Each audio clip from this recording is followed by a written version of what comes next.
am with Rob Ferguson, who's been licensed since 1991, since RE/MAX since '02, associate broker, and just a boatload of awards and designations. So what got you into real estate way back when? So the big thing for me is I was a finance major in school.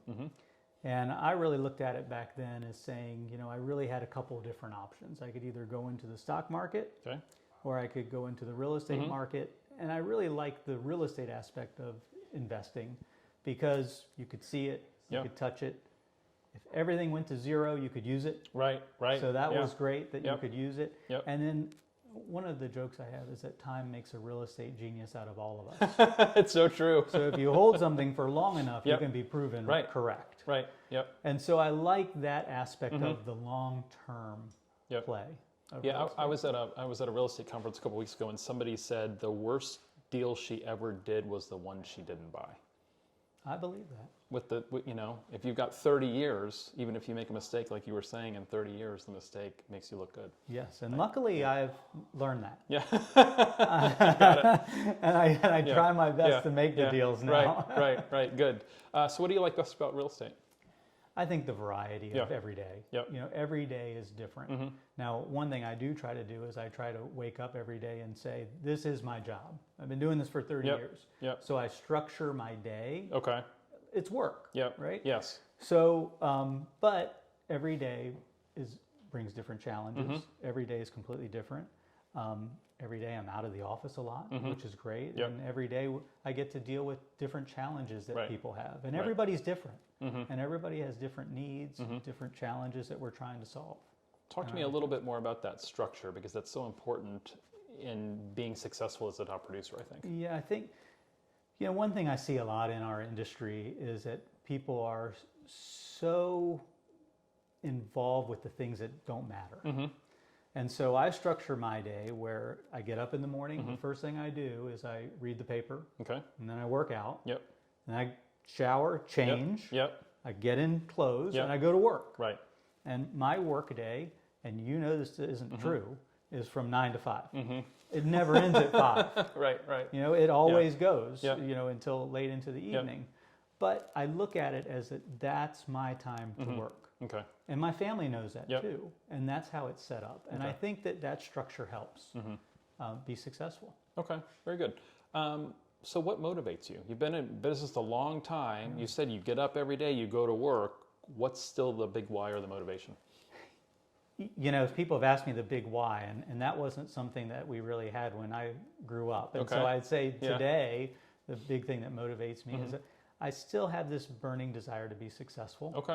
I still have this desire to go out and help people because I feel like I'm good at it. I feel like I'm a good guide and a good lead, and I feel like I'm helping people. And that makes me feel good at the end of the day, is helping them achieve what they want to achieve. And I have the knowledge and experience to lead them on the way. Talk to me about family support over all these years. You've been a perennial top producer, raised kids, right? I think you've had a great life, at least me looking, you know, in from the outside. Talk to me about how the structure and the family support and everything kind of, you know, evolved. Well, the great news is my wife is fantastic. She also doesn't know me any other way. Oh, okay, right. So you've been doing this it is your whole adult life, right? And luckily, her father was also in real estate, so she knew what she was getting into. And she gives me flexibility. She gives me tons of support. The big thing for me is I have 3 boys. Is I'm there in the morning. I'm there at night. I'm there at all their events. So I coach their sports, and so that's something that's important to me, is to be there. And they understand too, there's going to be, you know, a lot of Saturdays and a lot of Sundays that Dad isn't there, but he's there at night. He's there at their games, and he's there to support. And luckily, you know, they don't know me any other way either. And my wife has just been such a huge support. And we're lucky that she gets to stay home. And she gets to take care of the house and the kids and our family aspects.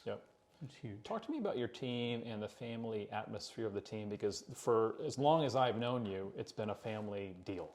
So, you know, my family was teachers beforehand. And So I got into the real estate business first in 1991, right out of school. Yep. And my dad was a math teacher Okay. over at Lake Braddock in Burke. And he retired and he was looking for something to do. Okay. And so he said, well, why don't I come help you? And that worked out great. And then my sister was also a teacher. And she was in a real challenging role with her teaching as far as what she was teaching and who she was teaching. And she decided to come over to real estate. And I will tell you, it's been fantastic. Good. The only problem is, which you might know from being in a family business, you cannot all go on vacation at the same time. Right. It's so true. And that tends to be something that we do. Right. And it leaves nobody back at the exactly. port. Switching gears, talk to me about your best lead source. It's referrals and past clients. That's really what I've built my business to. Every year at the beginning of the year, I decide what touch points am I going to have every month. And I stick to that. This is what we're going to do marketing-wise every month. This is what we're going to do for our past clients. We really talk to our clients about, hey, we're all in this together and we're supporting each other. I know your situation, so let's keep that going forward. And then I don't deviate from that. So there's a plan and you stick to the plan. Yes. And then that plan will get reevaluated in December. What worked, what didn't work, and things like that. The big thing is just trying to have this atmosphere, and I care an awful lot about these people, is to have this atmosphere of that we're all together. So talk to me about some of those touch points. Is it gifts? Do you do client events? Is it calls to them? Is it all of the above? A little bit of all of the above. You know, a lot of things are the touch points throughout the month are just things like we do a fun day Monday thing, just to get involved, right? Because the last thing you want to hear from me on a monthly basis is, I sell real estate, right? And I don't want to be that either. I want to have real conversation with people and get deeper than that. One of the things we're going to do this month is a pie giveaway for Thanksgiving, which is great because it gives us a chance to talk and talk about. Are they coming to you? Clients are coming to you. We usually will set it up at a parking lot. A convenient parking lot because I have clients all over the place. One of the other things that we used to do was we would go to Cox Farms once a year. Oh, that's cool. Well, everybody's kids have gotten a little bit older, so now we're going to a brewery. I love it. So, and then it'll just be a good chance for everybody to mix and mingle. So you're not you do a lot of business, but you're not a transactional agent. And I think that is what is so unique about you. Oftentimes the super duper top producers, they're transactional. And even if they want to be that relationship person, they're wired different and it's really hard for them to do that. But for you, you're able to do lots of business, but it's relationships. And I don't like that transactional part. I don't like the feeling of we're done. Because in our business, you do have an end. Right? And a defined end, but it doesn't have to be a defined end. Like the last thing I want to do is walk out of closing with this empty feeling of, thanks, see you later. And that's what I hope that people can feel from me. I agree. Go all the way back to 1991. And if you knew then what you know now, what would you do different? Well, from the investment side of things, I would certainly buy more things, right? I think one of the downfalls in our industry is agents are in this every day, but don't involve themselves in it every day. So why aren't they buying things? Why don't you have a whole portfolio of real estate properties? You see the best deals. You know your neighborhood like the back of your hand. Buy things, right? The other thing, I never really got into farming a neighborhood.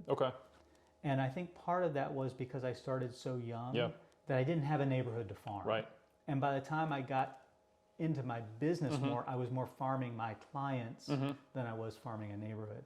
I've always thought that some of the most brilliant people in our industry, when Loudoun County was expanding, is they moved to South Riding, they moved to Brambleton, and they said, I'm going to just market this neighborhood. And they did a great job. But I'm an Arlington person. And Arlington is just too vast to farm, and there's not really well-defined neighborhoods. So it just never was something that I did. I also think that for today, if I was a younger person getting in, I would find somebody to team up with. I think it's Okay. really hard today, a lot different than when Yeah, I did right. it. I think you need that Yep. support today. Okay. How did you were really young. I was really young when I started. I looked like a baby. You probably looked like a baby. For young agents who are out there, how did you gain credibility with clients? And how did you get clients? You weren't farming. Right. Were you doing opens? Were you how did you build this vast number of relationships that you have? So the first thing I realized was that nobody really wanted to listen to a 21-year-old. And so I figured out I needed to specialize in something Yep.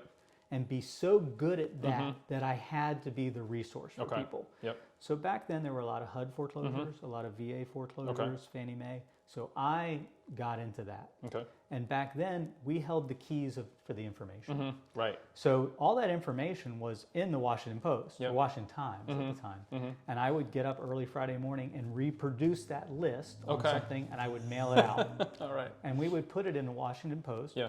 get your free list. Okay. It was already in the Washington Times, right, but I right. would just repurpose it Yep. into another list Yep. and mail it out right Yep. away. And then I would go see most of them Okay. early Friday morning before the light got out. Yep. And so I would know when people called, I could say, this is Got it. what this house is like. Okay. And so I became the expert Yep. there. So that allowed me to get the clients and then expand from Okay. there. But then also I think what was important for me is being involved, whether it's from being a coach, whether it's starting up a softball team. So community starting involvement. Yes. Yep. Having a bowling league. Okay. Today you have CrossFit, you've got Yep. Orange Theory, you've got Yep. thing like going to that Yep. and not pushing yourself out there like, Right. I'm the real estate agent in Right. the room, Right. but gently letting people, this is Yep. what I know, Yep. this is what I do, this is Right. what I know, because people want to do business with you because of who you are, not because of what you do. Right. There's a million real estate agents Yep. out there. Yep. So just getting to know people on a personal level Okay. and going Good. from there. Any other advice for agents? Maybe they're a rookie. Maybe they're a top producer. Anything else you want to share? I think the big thing is just have the structure. Okay. You know, this career can be very lucrative if you structure yourself the right Yep. way, you know, and treat it like a job. Yeah. Because it is. Yep. It's not a hobby. Right. And that's one thing that drives me bananas is we all earn a certain fee. And a lot of times it's the same fee. Right. And there's a lot of gap of knowledge. A lot of hobbyists too. Yes. Hey, Exactly. appreciate you participating today. Thank you Thanks. so much. Appreciate Yeah. it.